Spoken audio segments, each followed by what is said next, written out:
Meus irmãos, podemos assentar? Nós vamos abrir a Escritura agora, na carta que Paulo escreveu a Timóteo. Nós leremos o capítulo 1, nós leremos o verso 1 e apenas o verso 2.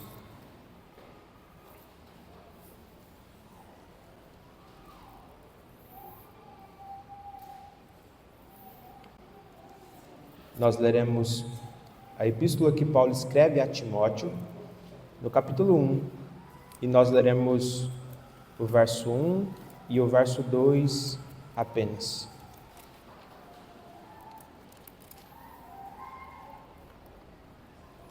A santa e bendita palavra do Senhor, ela nos diz assim: Paulo, apóstolo de Cristo Jesus, pelo mandato de Deus, nosso Salvador, e de Cristo Jesus, nossa esperança, a Timóteo, verdadeiro filho na fé, graça, misericórdia e paz, da parte de Deus Pai e de Jesus Cristo, nosso Senhor.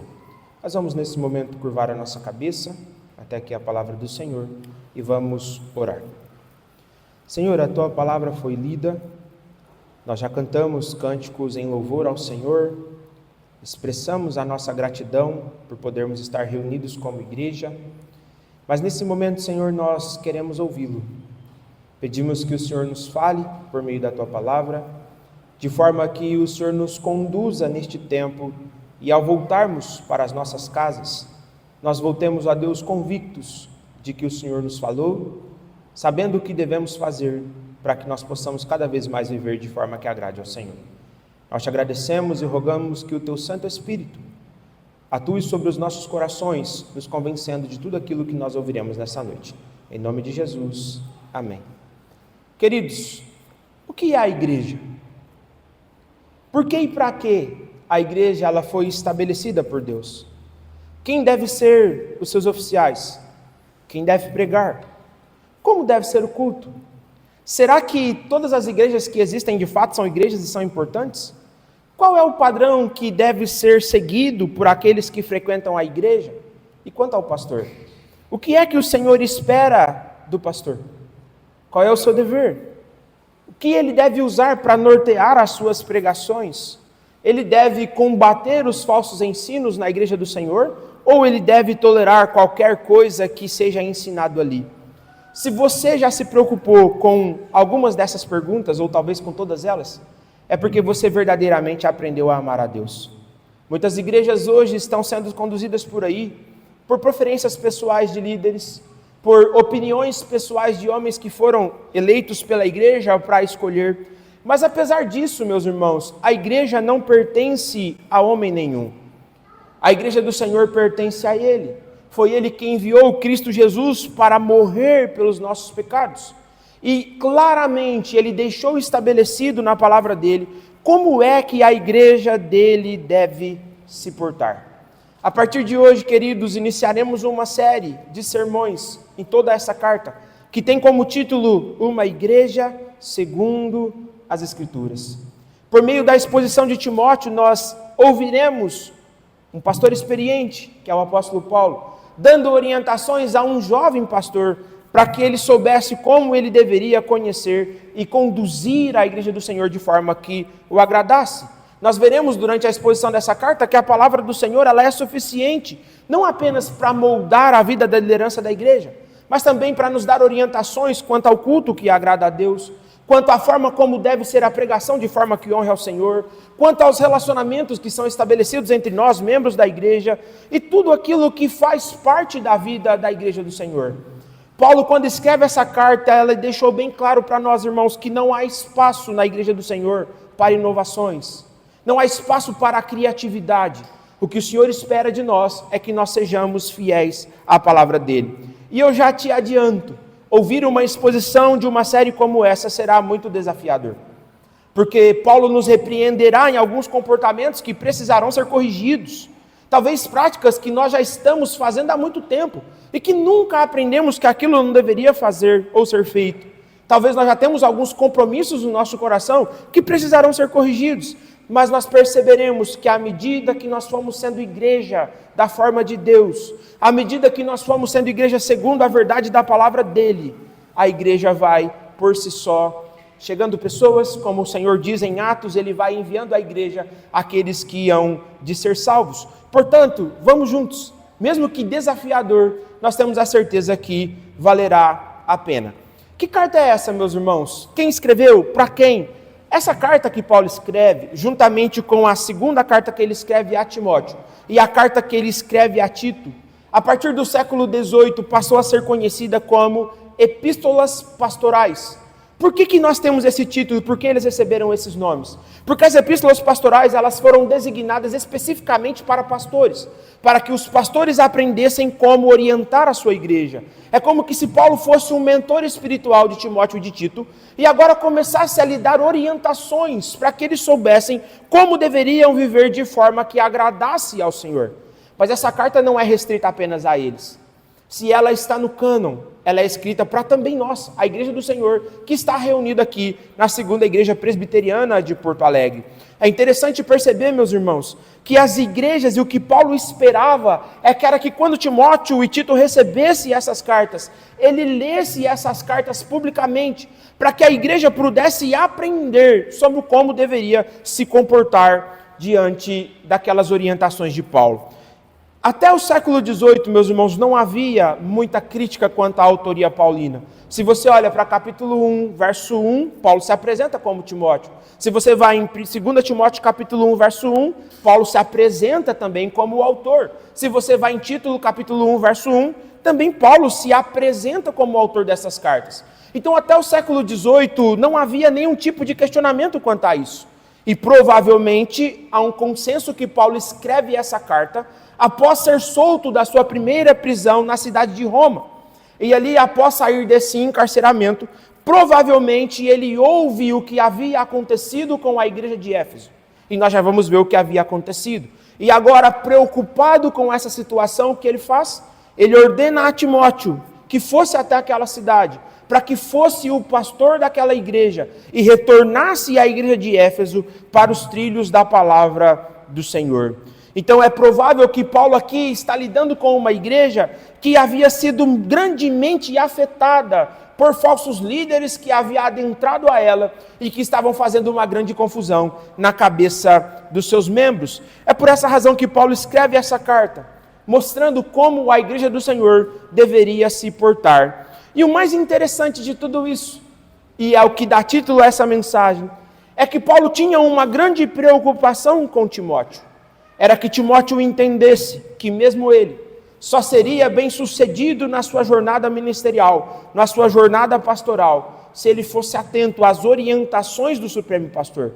Porque a esperança daquela igreja, da igreja de Éfeso, não deveria estar depositada sobre Timóteo, deveria estar depositada sobre Cristo, o Senhor da igreja.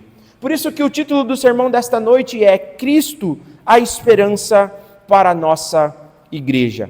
E a primeira coisa que nós veremos nesse sermão, ainda antes de entrarmos propriamente na exposição do texto, é que Paulo mostra quais eram os desafios que foram enfrentados pela igreja do Senhor. Eu convido que você vá comigo para o livro de Atos dos Apóstolos e deixe a sua Bíblia aberta no capítulo 19 e nós vamos caminhando até chegar ali. O que acontece aqui, meus irmãos? A igreja de Éfeso é uma igreja que tem muito a nos ensinar. Por quê? Assim como na igreja de Éfeso haviam problemas, haviam pecados, haviam dificuldades que precisariam ser vencidas, e o que Paulo faz agora é orientar a igreja, então, como é que ela deveria se portar. A cidade de Éfeso, queridos, era uma grande metrópole do mundo antigo. Ela se destacava como um grande centro comercial e cultural. Ela estava situada na costa oeste da Ásia Menor. Ela estava próxima ao mar Egeu e por conta disso ela estava numa localização geográfica estratégica e por essa razão ela se tornara uma grande rota, ou ela estava na rota que ligava o Oriente ao Ocidente e isso a tornava uma cidade importante. Por conta disso o Império Romano então colocou ali um dos seus centros administrativos para que por meio de Éfeso eles também usassem para gerir toda aquela região que até aquele momento estava sob os seus cuidados. Essa cidade ela era marcada por alguns pecados claros. E o principal pecado que regia a vida daquela igreja era a idolatria e a imoralidade. Por que é um pecado, mas um está relacionado ao outro? Porque o culto naquela cidade estava centrado na deusa Artemis, ou para os romanos, na deusa Diana. O templo daquela mulher era considerado uma das grandes maravilhas do mundo antigo. E por conta disso, aquela cidade, além de sua importância política, ela atraía pessoas para adorar naquele templo pagão, fazendo com que o comércio da cidade estivesse em volta, ao redor de tudo aquilo que acontecia dentro daquele templo. Mas, queridos, a deusa Diana dos Efésios, ela era adorada por meio da promiscuidade sexual. E isso fez com que, pouco a pouco, a cidade fosse se tornando cada vez mais imoral. Então, Paulo chega nesse contexto. Imagine uma cidade populosa, uma cidade importante política e geograficamente, uma cidade onde havia um templo de uma deusa pagã, ou seja, tudo que Paulo tinha ali parecia que era desmotivador para que o evangelho fosse pregado ali. Mas Paulo não se preocupa com isso. Na verdade, Paulo começa a pregar o evangelho, e no livro de Atos, a partir do capítulo número 19, do verso 17 a seguir, a Bíblia diz que a mensagem que é pregada promove um grande reboliço na cidade. As pessoas começaram a trazer os seus livros de magia negra, aquilo que eles usavam para a prática do ocultismo e tudo que desonrava ao Senhor, e começou a queimar aquilo em praça pública. E Lucas, então, no verso 20, nos diz que a palavra do Senhor crescia, a palavra do Senhor prosperava, a palavra do Senhor prevalecia contra toda aquela impiedade, porque a palavra do Senhor era a palavra do Senhor. E Paulo então nos diz, ou Lucas nos diz aqui, que Paulo permanece naquele lugar por 3 anos. E o que é que ele faz ali? Ele ensina, ele discipula os novos convertidos. A preocupação de Paulo era fazer com que aquela igreja que estava sendo plantada ali, ela fosse uma igreja estabelecida solidamente na palavra do Senhor. Paulo não estava preocupado com o número de pessoas que iam chegar na igreja. Paulo estava preocupado que os membros aprendessem o que significava servir ao Senhor, para que, independente da circunstância que eles enfrentassem, eles pudessem permanecer firmados na verdade do Evangelho. E olha o que acontece, e agora nós leremos juntos. Vá para Atos dos Apóstolos, capítulo 19, verso 25 ao verso 28. Um homem chamado Demétrio, quando ele percebe o que é que está acontecendo ali na cidade, ele começa a temer pelos seus lucros. Por quê? Como ele era uma pessoa que lucrava da venda de imagens, de ídolos, quando ele vê que Paulo estava fazendo com que esses ídolos fossem abandonados, ele começou a temer que acontecesse alguma coisa com os lucros deles. E olha a partir do verso 25, o que Lucas nos diz aqui. Convocando-os juntamente com com outros da mesma profissão, disse-lhes: Senhores, sabeis que deste ofício vem a nossa prosperidade, e estáis vendo e ouvindo que não só em Éfeso, mas em quase toda a Ásia, este Paulo tem persuadido e desencaminhado muita gente, afirmando não serem deuses os que são feitos por mãos humanas. Não somente há o perigo de a nossa profissão cair em descrédito, como também o de o próprio templo da grande deusa Diana ser estimado em nada, e ser mesmo destruída a majestade daquela que toda a Ásia e o mundo adoram. Ouvindo isto, encheram-se de furor e clamavam: grande é a Diana dos Efésios. Olha o que o Evangelho fez, meus irmãos. O Evangelho afetou a estrutura da cidade como um todo. O Evangelho não afetou simplesmente um aspecto da vida da cidade de Éfeso, mas afetou toda a cidade. E dali aquele motim se dirigiu até um teatro que havia ali naquela cidade. E um grande furdunço começou a acontecer ali. Pessoas começaram a gritar, a brigar, e a maneira como o texto é redigido por Lucas nos dá a entender que muitos que ali estavam nem sabiam o que estava acontecendo. Estavam ali simplesmente para fazer barulho, para dificultar o trabalho do evangelístico de Paulo, para tentar de alguma forma fazer com que o evangelho não fosse pregado ali.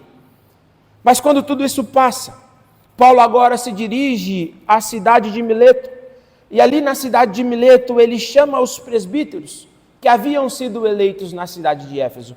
Caminhe um pouquinho mais na sua Bíblia, vá até o capítulo 20, do verso 28 até o verso número 31. E veja o que Paulo fala aos presbíteros da igreja. Atos dos Apóstolos, capítulo 20, do verso 28 ao verso 31. Olha o que Paulo diz aqui, meus irmãos. Perdão, verso 28 ao 31. Olha o que Paulo diz. Falando aos presbíteros. Atendei por vós e por todo o rebanho sobre o qual o Espírito Santo vos constituiu bispos para pastoreardes a igreja de Deus, a qual ele comprou com os seus próprios sangue. Eu sei que depois da minha partida, entre vós penetrarão lobos vorazes, que não pouparão o rebanho, e que dentre vós mesmos se levantarão homens falando coisas pervertidas, para arrastar os discípulos atrás deles. Portanto, vigiai, lembrando-vos de que, por 3 anos, noite e dia, não cessei de admoestar com lágrimas a cada um. Paulo chama a liderança da igreja e diz para a liderança: meus irmãos, vocês precisam estar atentos. Se vocês não forem atentos quanto ao cuidado da igreja do Senhor, a igreja do Senhor será invadida por homens que não amam o Senhor. E esses homens não estarão preocupados com a igreja. Esses homens não estarão preocupados com o cuidado do povo. A preocupação deles é destruir, é devastar, é fundar os seus próprios reinos, os seus próprios impérios. E Paulo chama os presbíteros para que eles soubessem disso, para que os presbíteros se colocassem como sentinelas, protegendo a igreja do Senhor, de sofrer na mão de pessoas que não amam a Deus. Mas, queridos, ao que o texto indica, esses homens invadiram a igreja. Ao que o texto indica, os presbíteros não foram cuidadosos o suficiente, e a igreja foi destruída por homens que não amavam ao Senhor. E se você olha para o que vem em toda a carta de Paulo, você verá que o estrago foi muito grande. Você vê que quando Paulo faz a sua introdução, a sua apresentação a Timóteo, a sua saudação, ele não começa elogiando a carta de Éfeso, como é uma característica das demais. Paulo já começa mostrando o problema dos falsos mestres. Paulo já começa combatendo os falsos mestres e aquilo que eles haviam feito com a igreja. Porque, queridos, aprendam uma coisa para a vida de vocês, e essa é uma tônica da minha vida ministerial. Quando a teologia ela se afrouxa, com o tempo a vida dos membros se desintegrará. O que faz com que uma pessoa seja santa, o que faz com que uma pessoa ame ao Senhor, é se ela tiver uma boa teologia. Se ela não tiver uma boa teologia, com o tempo, pouco a pouco, gradativamente, essa igreja vai se perdendo. E o que está acontecendo aqui na igreja de Éfeso é exatamente isso. A igreja se perdeu e, consequentemente, ela se perde teologicamente e, consequentemente, isso começa a refletir na vida dos seus membros. E a consequência do abandono da sã doutrina por parte dessa igreja foi tão grande, meus irmãos, que Paulo precisa instruir a igreja sobre tudo. Então, se você olha para o capítulo 2, do verso 9 ao verso 15, Paulo orienta como as mulheres devem se portar no culto. Do verso 5, capítulo 5, do verso 1 ao verso 2, Paulo mostra como os jovens devem se portar no culto. No capítulo 3, Paulo fala sobre as lideranças. No capítulo 6, Paulo fala sobre o dinheiro. O que Paulo está fazendo, meus irmãos, aqui para esta carta, é mostrar para a igreja como essa igreja deveria se portar em tudo, dando beabá para a igreja, para que a igreja soubesse como viver de forma que agrada ao Senhor. Mas é tão interessante perceber, meus irmãos, que quando chega no capítulo 13, Paulo gasta muito tempo falando sobre como devem ser eleitos e quem devem ser os líderes da igreja. Paulo fala sobre os deveres dos presbíteros, as características que eles devem ter. Paulo fala dos deveres dos diáconos e as suas características. Por que é que Paulo está fazendo tudo isso, meus irmãos? Porque Paulo sabia que uma liderança descuidada, que uma liderança que não estivesse atenta à sua igreja, colocaria a igreja a perder. E é isso que nós vamos aprender a partir de hoje. Nós estamos ouvindo essa exposição dessa carta, porque brevemente nós teremos que passar, meus irmãos, por uma eleição de presbíteros e diáconos. E a igreja do Senhor precisa aprender a eleger homens que estão qualificados pelo Senhor. Queridos, aplicando isso para a nossa vida, há várias semelhanças entre a nossa igreja ou as nossas igrejas e a igreja de Éfeso. As nossas igrejas hoje são marcadas por confusão teológica, muitas vezes por falta de liderança qualificada, por escassez de recursos humanos e financeiros, que refletem logicamente nos problemas teológicos e morais da vida da igreja. Só que o primeiro passo para que nós possamos sair de onde nós estamos é reconhecer onde nós estamos. E é por isso que Paulo olha para a igreja de Éfeso e dá duras recomendações para aquela igreja, para que a igreja entendesse como ela deveria se portar. Queridos, nós ouviremos essas duras orientações de Paulo também, porque o nosso propósito é o mesmo. O que nós queremos com essa exposição dessa carta é que nós sejamos confrontados a cada dia, para que nós saibamos exatamente aonde é que nós estamos. E além disso, meus irmãos, após sabermos onde estamos, o que o Senhor espera de nós é que nós tenhamos coragem de ser diferentes. Porque a tônica da palavra do Senhor não é simplesmente encher a nossa cabeça de informação. A tônica da palavra do Senhor é que ela nos transforme. E aquela igreja nos transforme. E aquela igreja que outrora estava devastada por conta de falsos mestres, o Senhor esperava que ela fosse restaurada. E o nosso caso, meus irmãos, é o mesmo. O que o Senhor espera de nós é que nós sejamos restaurados, não pelas nossas opiniões pessoais, não pelas nossas preferências, mas pelas orientações da palavra do Senhor. Se nós quisermos, queridos, de fato, vivermos um novo tempo para as nossas vidas, se nós quisermos de fato vivermos um novo tempo para a nossa igreja, nós precisamos reconhecer que há grandes desafios a serem enfrentados pela igreja do Senhor. Mas a segunda coisa que nós aprendemos nesse texto, meus irmãos, é que para nos orientar na maneira como nós devemos lidar com a igreja do Senhor, nós temos a palavra dele que é suficiente. Vá agora para 1 Timóteo no capítulo 1 e leiamos juntos o verso 1. Olha o que Paulo nos diz aqui, meus irmãos. Paulo, apóstolo de Jesus Cristo, pelo mandato de Deus, nosso Salvador, e de Cristo Jesus, nossa esperança. É interessante que um comentarista dessa carta, ele nos diz que Paulo interage aqui com 4 tipos de pessoas que aqui estavam relacionados. Em primeiro lugar, Paulo orienta os apóstolos, no qual ele estava incluso. Paulo fala sobre falsos mestres que ali estavam e haviam destruído a igreja do Senhor. Paulo fala sobre Timóteo e o seu dever de conduzir a igreja novamente para os trilhos do Evangelho.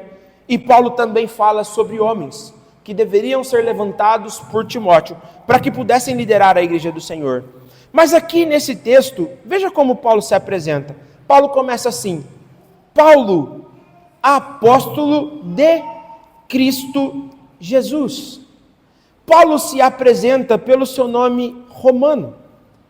Não é verdade, como se tornou popular dizer por aí, que quando Paulo é chamado pelo Senhor, ele é transformado de Saulo em Paulo. Porque Saulo é apenas o nome judaico que ele possuía, e Paulo o seu nome grego romano.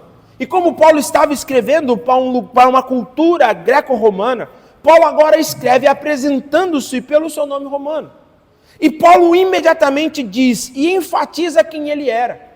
Queridos, por que Paulo fala? Paulo, apóstolo de Cristo Jesus. Timóteo sabia quem Paulo era? Sabia. A igreja de Éfeso sabia quem Paulo era? Sabia, porque Paulo a plantou. Mas por que é que Paulo dá uma carteirada? Ele lembra Timóteo quem ele é. Porque Paulo estava querendo que Timóteo entendesse que as orientações que seriam dadas não era simplesmente de um tutor eclesiástico para o seu pupilo. Na verdade, era um apóstolo. Era alguém que havia sido comissionado diretamente por Cristo Jesus para que ele pudesse orientar a igreja, dizer à igreja como a igreja deveria viver. Esse ofício do apostolado, meus irmãos, ele foi criado com Cristo Jesus quando ele escolhe 12 homens. E por que ele escolhe 12 homens? Porque se no Antigo Testamento nós tínhamos 12 tribos de Israel. Ali naquele contexto, 12 homens representavam a liderança do povo do Senhor. E agora, após a ressurreição de Cristo, há uma transição do antigo Israel para o novo Israel, que é a igreja. Então o número 12 não é uma coisa mística, não é uma coisa ocasional, mas é que o povo precisava entender que estava acontecendo essa transição. E o que Paulo estava querendo que Timóteo entendesse era que aquilo que ele orientaria ele, e a igreja precisava entender isso, era algo que ele havia recebido diretamente do Senhor. Mas, queridos, uma coisa nós precisamos aprender com relação ao apostolado. E vá comigo para Atos dos Apóstolos, no capítulo 1, no verso número 21. Judas havia se enforcado. Havia uma vacância no colégio apostólico. E agora eles vão eleger um novo homem, para que esse homem pudesse ocupar essa vacância que havia sido deixada por Judas. Então, no versículo número 21 e no versículo 22, Lucas apresenta quais são as características e as qualificações que um apóstolo ele deve ter. O texto diz assim: é necessário, pois, que dos homens que nos acompanharam todo o tempo que o Senhor Jesus andou entre nós, começando no batismo de João, até ao dia em que entre nós foi levado às alturas, um destes se torne testemunha conosco da sua ressurreição. Quais eram os requisitos que um apóstolo deveria ter, meus irmãos? Em primeiro lugar, ele deveria ter caminhado com Jesus Cristo e ter sido diretamente vocacionado por ele. E em segundo lugar, ele deveria ser testemunha ocular da ressurreição de Cristo Jesus. Paulo, ele não andou com Cristo. Paulo tampouco havia visto Cristo ressurreto naquele momento. E por conta disso, muitas pessoas começaram a questionar a sua autoridade, dizendo que Paulo estava desqualificado para ser um apóstolo. Mas quando Paulo está narrando a sua conversão, ali em 1 Coríntios, no capítulo 15, no verso número 8, ele diz que uma vez ressurreto, Cristo foi visto por muitas pessoas. E ele diz no verso 8, e depois foi visto por mim. Por mais que Paulo não havia andado com Cristo Jesus, meus irmãos, ele havia sido chamado diretamente por ele para o oficialato. Você pode olhar para Atos dos Apóstolos, capítulo 26, verso 16 e ver isso. E ele havia visto o Cristo ressurreto, como ele próprio declara em 1 Coríntios, capítulo 11. Portanto, Paulo havia sido comissionado diretamente por Cristo e estava completamente qualificado para ser um apóstolo, porque ele não havia feito como muitos por aí fazem hoje. Ele não havia sido simplesmente, olha, eu sou o pastor e eu mesmo me declaro. Não. Paulo preenchia os requisitos bíblicos e por essa razão ele era um apóstolo de Cristo Jesus. E é por isso que ele se apresenta assim àquela igreja. E ele diz, Paulo, apóstolo de Cristo Jesus. E o texto continua, pelo mandato de Deus. Queridos, Paulo não era um impostor. Paulo era alguém que havia sido separado por Deus desde o ventre de sua mãe, como ele vai dizer escrevendo aos Gálatas no capítulo 1, no verso número 15. E ele havia sido separado por Deus para levar o evangelho aos gentios e também às nações mais distantes, como Atos nos mostra. Portanto, o que Paulo estava fazendo ali, quando ele estava orientando a igreja, era exercendo plenamente o oficialato que o Senhor lhe havia outorgado. Ele havia sido chamado pelo Senhor e agora ele estava cumprindo plenamente as suas responsabilidades. Mas o mais interessante disso, meus irmãos, é que Paulo chama Deus de nosso Salvador. Paulo sabia quem era o Deus que o estava comissionando. Esse título de Deus como Salvador é frequentemente usado por todo o Antigo Testamento. Por exemplo, no Salmos 25, no verso 5, em Isaías, no capítulo 12, no verso 2. E Paulo se refere dessa mesma forma a Deus em outros lugares dessa mesma carta, como nós veremos. E o que Paulo está dizendo aqui, meus irmãos, é que não é apenas Cristo que é o responsável para nos salvar. Mas esse plano que Cristo vai praticá-lo ao morrer na cruz do Calvário, foi algo que foi elaborado antes da fundação do mundo. Foi Deus quem nos predestinou, foi Deus quem nos separou, foi Deus quem escolheu aqueles que salvaria. E o que Cristo faz é colocar em prática por meio do plano da redenção, ou por meio do pacto da graça para nós reformados e presbiterianos. O que ele faz é colocar em prática aquele plano que antes da fundação do mundo havia sido escrito pelo Senhor. Mas veja, o mais interessante dessa carta é o que acontece na final do verso número 1, quando Paulo fala assim: e de Cristo Jesus, nossa esperança. Queridos, Paulo sabia que o que Éfeso precisava não era simplesmente de Timóteo. Paulo sabia que a esperança para a igreja era Cristo. Paulo sabia que o que a igreja precisava era crer em Cristo Jesus. Paulo sabia que quem poderia mudar o estado que a igreja estava enfrentando era Cristo Jesus. Veja que Cristo não é apresentado como única ou como uma esperança, mas como a única. Ele era a esperança da igreja de Éfeso e ele continua sendo a esperança dele, a esperança da igreja ou da segunda igreja presbiteriana de Porto Alegre.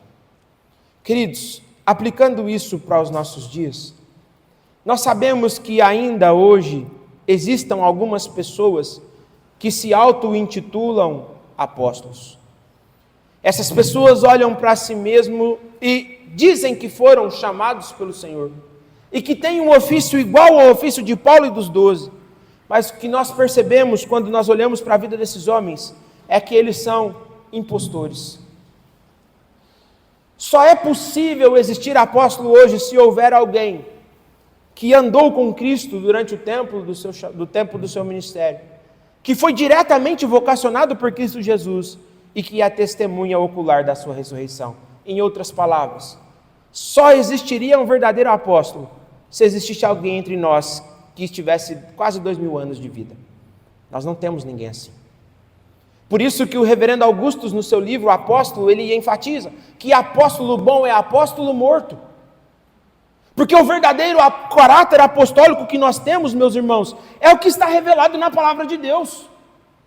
Não há ninguém hoje que goze da autoridade que esses homens possuíam, que possa ditar os rumos da igreja e como a igreja deve se portar. O que o Senhor espera de nós não é que nós usemos a nossa criatividade, mas para que nós sejamos submissos àquilo que já foi revelado na palavra dele. Quando Paulo está escrevendo essa carta, e guarde isso no seu coração, ele estava combatendo justamente homens que se auto-intitulavam ser o que não eram. Queridos, não empreste os seus ouvidos para esses impostores. Eles falam bem, eles são carismáticos, arrastam multidão atrás de si, às vezes são eloquentes, mas não têm compromisso algum com a verdade do Senhor, porque eles são, na verdade, uma verdadeira fraude. E o que eles fazem é enganar, seduzir, arrastar pessoas atrás de si, porque o seu verdadeiro objetivo é simplesmente construir um império próprio, onde se enriquecerão no mercado da fé. Mas o que o Senhor espera de nós, igreja do Senhor, e se você quiser verdadeiramente ser um discípulo de Cristo Jesus, você precisará aprender a amá-lo, a segui-lo e a vivê-lo, conforme a recomendação dele na palavra dele. O Senhor, meus irmãos, continua a falar conosco, mas não é porque ele tem uma continuidade apostólica como hoje uma seita romana defende por aí. Hoje o Senhor continua a nos falar por meio da doutrina dos apóstolos, como o Atos dos Apóstolos no capítulo 2, verso 42 nos diz. Por isso o que o Senhor espera de nós é que nós vivamos segundo a verdade revelada na palavra dele. É por meio das Escrituras que nós vamos aprender qual é o plano da salvação do Senhor para as nossas vidas. É por meio da Escritura que nós vamos aprender o que nós devemos crer sobre Cristo. É por meio da Escritura que nós vamos aprender como nós devemos viver de forma que honre ao Senhor. E para isso, nós precisamos tapar os nossos ouvidos a hereges, a homens que não amam a Cristo e só querem trazer confusão para a igreja dele. A primeira coisa que nós vimos nesse sermão, meus irmãos, é que há desafios a serem enfrentados pela igreja. E vimos agora que a palavra do Senhor é suficiente para nos orientar quanto à vida da igreja. Mas o mais interessante de tudo isso é que, para pastorear a igreja, a última coisa que nós veremos é que o Senhor levanta um pastor imperfeito e um homem comum. Pense, queridos, diante do desafio que Paulo teria que enfrentar, ou que Timóteo teria que enfrentar naquela igreja, provavelmente, se fôssemos nós escolhendo esse pastor, nós começaríamos a procurar homens que fossem qualificados para isso.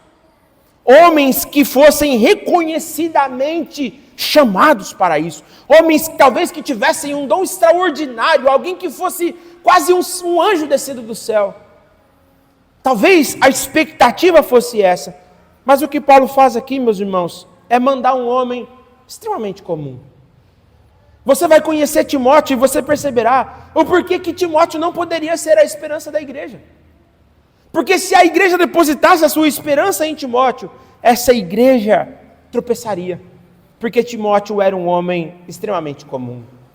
O versículo número 2, Paulo começa então indicando o seu destinatário, e ele diz assim: a Timóteo, verdadeiro filho na fé. Quem era Timóteo, meus irmãos? Timóteo nasceu provavelmente em Listra, na Galácia. Seu pai era um homem grego, sua mãe era uma judia piedosa. A Bíblia destaca, e eu gostaria que você olhasse isso. Abra sua Bíblia comigo, em 2 Timóteo, no capítulo 1, no verso 5. E aqui, aos pais que estão me ouvindo, veja de quem foi o responsável por tornar Timóteo alguém piedoso. 2 Timóteo, capítulo 1, verso 5. Vamos ler juntos? 2 Timóteo, capítulo 1, verso número 5. Olha o que a palavra do Senhor nos diz. Vamos juntos?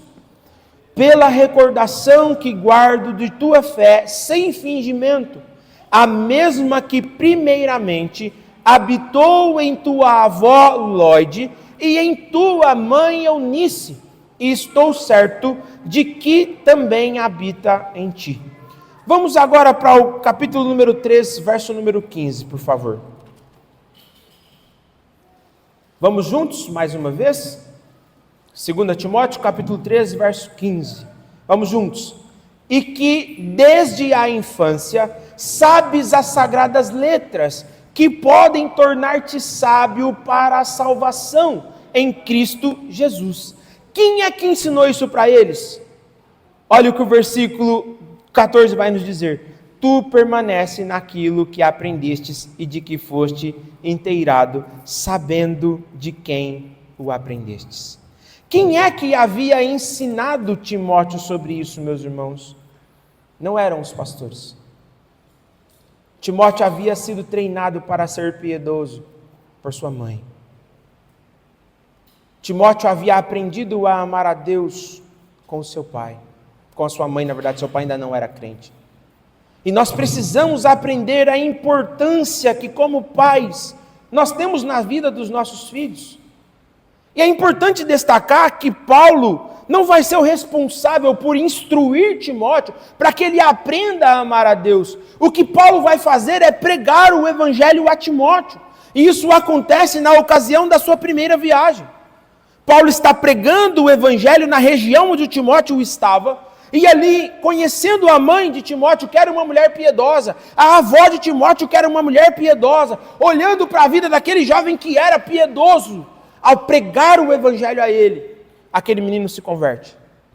E olha como que o texto bíblico nos mostra. A vida de Timóteo agora passa a ser marcada por uma transformação que o evangelho faz na vida dele. É interessante perceber que das cartas que Paulo escreve, queridos, Paulo cita em 6 delas e escreve 2 cartas àquele jovem. Timóteo foi alguém importantíssimo na vida de Paulo. E é por isso que Paulo chama Timóteo de meu verdadeiro filho na fé. Paulo está dizendo: Timóteo, eu confio no teu caráter porque você ama o Senhor. E aquela igreja precisa de alguém assim. Timóteo não é ordenado por imposição das mãos de Paulo. Na verdade, Lucas nos diz que ele foi ordenado. Na verdade, o próprio Paulo fala em 1 Timóteo no capítulo 4, no verso 14, que foi pelas mãos de presbíteros que Timóteo foi ordenado ao sagrado ministério. Timóteo não era alguém que se fez líder da igreja. A igreja apenas reconheceu nele as características de alguém que amava ao Senhor. E aí você pode pensar assim: então Timóteo era alguém sem defeitos? Mas não. Vá comigo em 1 Timóteo no capítulo 4, no verso número 12, e veja o conselho que Paulo dá a Timóteo. 1 Timóteo capítulo 4, verso 12, olha como Paulo começa o verso: ninguém despreze a tua mocidade. Timóteo era jovem. 2 Timóteo no capítulo 1, no verso número 7, olha o que Paulo diz a este jovem pastor: pondera o que acabo de dizer, porque o Senhor te dará compreensão em todas estas coisas. Timóteo era uma pessoa tímida. Além disso, nós somos informados em 1 Timóteo no capítulo 5, no verso número 23, que Timóteo tinha um problema crônico no estômago.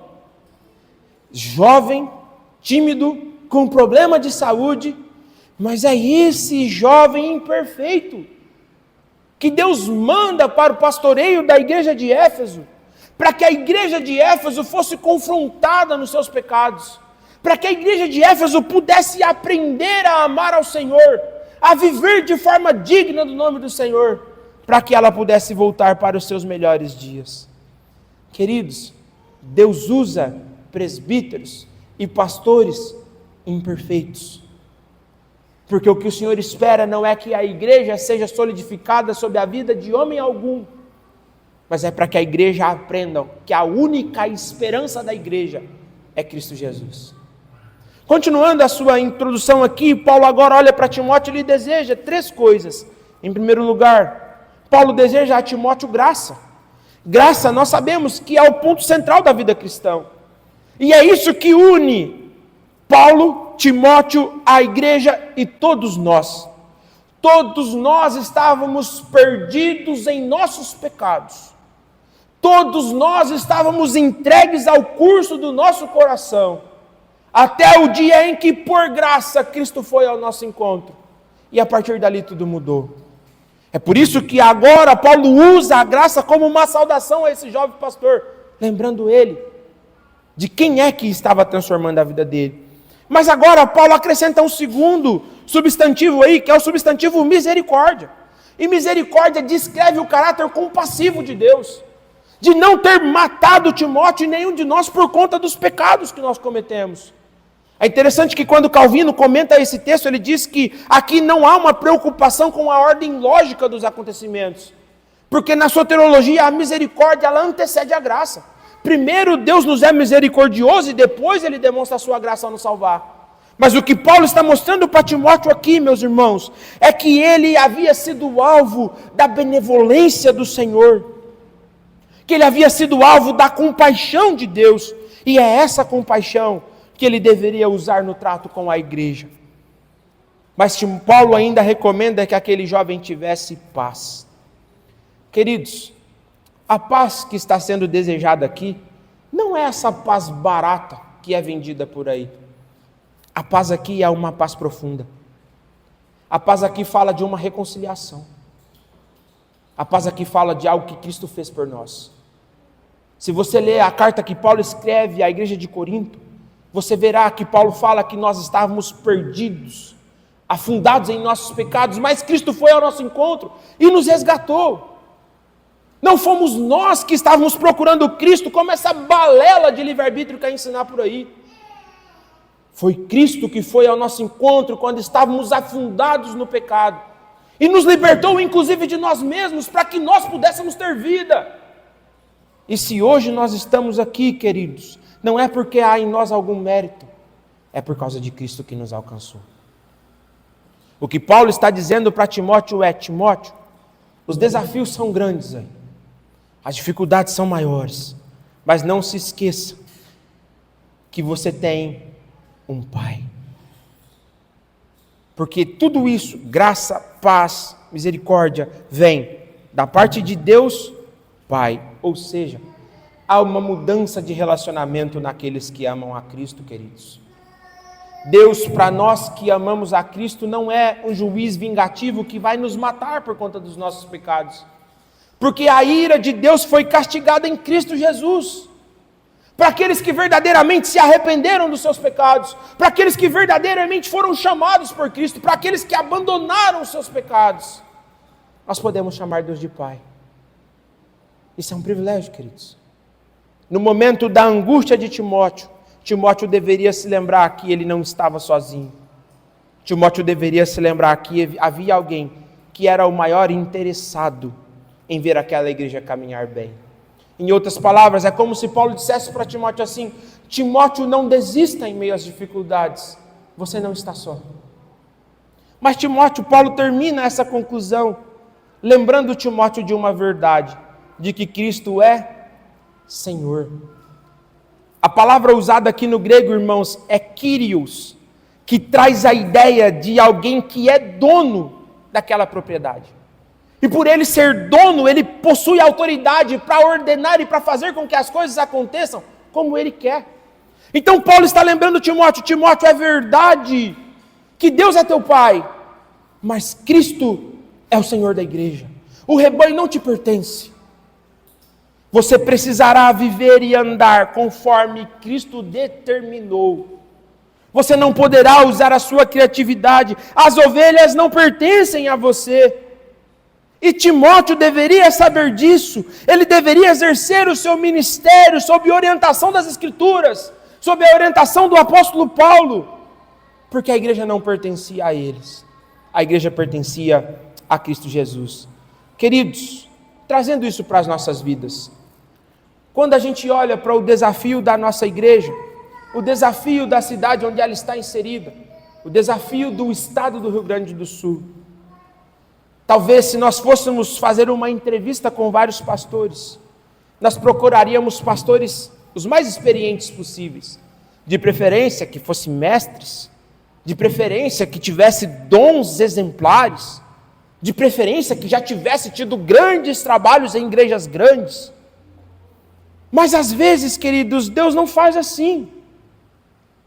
Inclusive, uma das entrevistas que uma vez fiz, eu fui preterido por conta da minha pouca experiência no pastoreio da igreja. Mas quando a gente olha para Timóteo, o que a gente vê Timóteo escolhendo para mandar Timóteo, Paulo escolhendo Timóteo para mandá-lo para aquele lugar, era porque Timóteo era um homem que amava ao Senhor. Timóteo era alguém que tinha zelo pela igreja de Deus. Apesar de tímido, apesar de ser um jovem pastor, apesar de seus problemas de saúde, Paulo sabia que aquele pastor imperfeito, sendo usado como um instrumento de Deus, poderia levar a igreja aos seus melhores dias. Queridos, deixa eu dar uma palavra pastoral para vocês. Eu sou igualzinho Timóteo. Eu sei que quando se troca a liderança de uma igreja, as expectativas são muito grandes. Mas eu sou como ele. Eu sou um jovem pastor, aprendendo como pastorear a igreja do Senhor. E não foi sem razão que eu escolhi esse livro. Não foi sem razão que o título é Aprendendo com um Pastor Mais Experiente, como pastorear a igreja do Senhor. Porque o que vocês devem esperar, meus irmãos, não é que eu seja o responsável pela revitalização da igreja. Eu não tenho esse poder.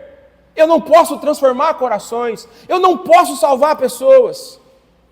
Eu sou apenas e serei apenas um instrumento que, juntamente com presbíteros que aqui serão eleitos, conduzirão a igreja para a glória do Senhor. A única esperança para esta igreja é Cristo Jesus. Se você veio aqui por outra coisa, se não por Cristo Jesus, eu te convido que você reveja isso. Que você passe a vir à nossa igreja olhando para Cristo Jesus, depositando a sua esperança em Cristo Jesus, esperando que Cristo te fale, esperando que Cristo supra as suas necessidades, esperando que Cristo te transforme, porque Ele sim tem poder para transformá-lo. Que essa seja a nossa esperança neste ano que nós começaremos a caminhar para a glória do Senhor. Algumas aplicações, queridos, para a nossa vida, diante de tudo que ouvimos. Em primeiro lugar, eu quero que você saiba, queridos, que toda igreja tem problema.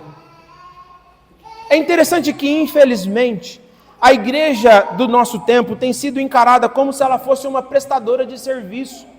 E por conta disso, pessoas ficam, vai para lá, vai para cá, vai para lá, vai para cá, mudam de igreja o tempo todo, procurando uma igreja perfeita para congregar. E eu já quero te frustrar, mas não te desanimar, porque a segunda igreja presbiteriana de Porto Alegre não é perfeita, e nem será. Até porque, querido, se ela fosse perfeita, nenhum de nós poderíamos entrar aqui, porque no dia que nós entrássemos, nós a tornaríamos imperfeita. A Confissão de Fé de Westminster, quando ela trata do capítulo relacionado à igreja do Senhor, ela diz que existem igrejas que são mais puras e menos puras, dependendo da fidelidade da pregação do evangelho que ali é praticado, dependendo do culto que ali é prestado ao Senhor, dependendo de como os sacramentos são administrados ali. Mas a confissão diz que mesmo as igrejas mais puras estão sujeitas a erros, estão sujeitas à mistura. E é por isso que você precisa aprender que não existe uma igreja perfeita. Todas as igrejas têm defeitos e problemas. Mas a boa notícia, queridos, é que a igreja tem a Escritura para a endireitar.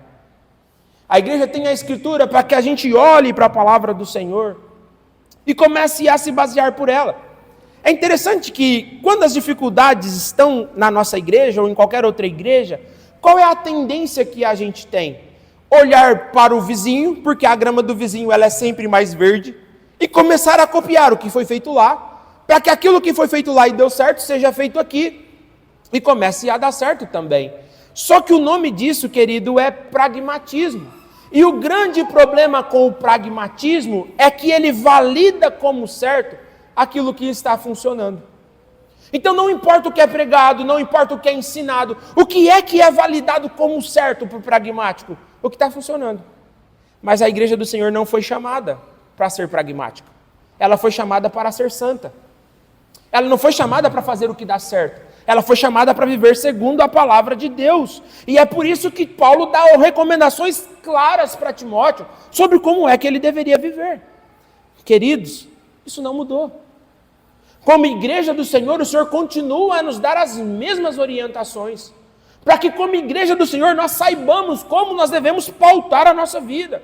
E o que nós precisamos não é da última novidade do mundo. O que o Senhor espera de nós é que nós sejamos fiéis à palavra dEle, que nós amemos a verdade dEle e que nós vivamos segundo as suas orientações. Mas a última coisa que nós aprendemos nesse sermão, queridos, é que um pastor imperfeito é sempre servo de um pastor perfeito. Queridos, as dificuldades enfrentadas pela igreja de Éfeso eram grandes e até assustadoras. Timóteo não tinha capacidade para resolvê-las sozinho, mas ele foi chamado a confiar em Cristo, aquele que é a nossa esperança. Irmãos, isso também não mudou. Nós somos imperfeitos e os homens que são imperfeitos serão eleitos aqui para liderar essa igreja. Nenhum de nós acha que é autossuficiente, que sabe tudo, que é o dono da verdade. Mas uma coisa o Senhor espera de nós, que nós procuremos ser tementes a Ele pela palavra dEle, que nós procuremos ser santos, que nós procuremos ser piedosos, que nós procuremos amar o Senhor. E é por isso que eu te digo, querido, esqueça o que ficou para trás. Os problemas, as mágoas do passado, o que foi feito, é momento de nós olharmos para frente. Há muito a ser feito. Há muitas pessoas em Porto Alegre que precisam ouvir a verdade do Senhor ser pregada. E o Senhor conta com a igreja dele. Que nós estejamos entre estes que lutarão, que se esforçarão para que esta igreja seja revitalizada, não para a sua glória, mas para a glória do Senhor. Que Cristo nos sustente, que Cristo nos conduza, que Ele nos abençoe em todo o tempo. Vamos orar ao Senhor? Senhor, diante de tudo aquilo que ouvimos, nós pedimos a Ti, ó Deus, que o Senhor nos ajude a reconhecer aonde é que nós estamos. Nós não negamos que a Tua igreja tem problemas. Aliás, nós reconhecemos. Nós reconhecemos, ó Deus, que precisamos do Senhor. Nós reconhecemos que Cristo é a nossa única esperança. Nós reconhecemos, ó Deus, que nós não temos o poder e os dons necessários para mudar o curso desta igreja. Nós reconhecemos que isso é algo que pertence apenas ao Senhor. Mas nós pedimos, ó Deus, que o Senhor nos conduza durante este tempo. Eu, juntamente com os presbíteros, homens imperfeitos que serão eleitos em tempo oportuno pelo Senhor, que o Senhor nos conduza em todo o trato com a Tua igreja.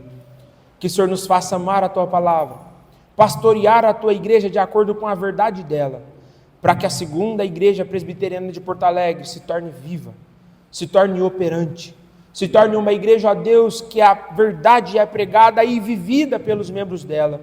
Que nós possamos, ó Deus, em brevemente receber pessoas e mais pessoas que estão, ó Deus, à procura de uma igreja bíblica para congregar.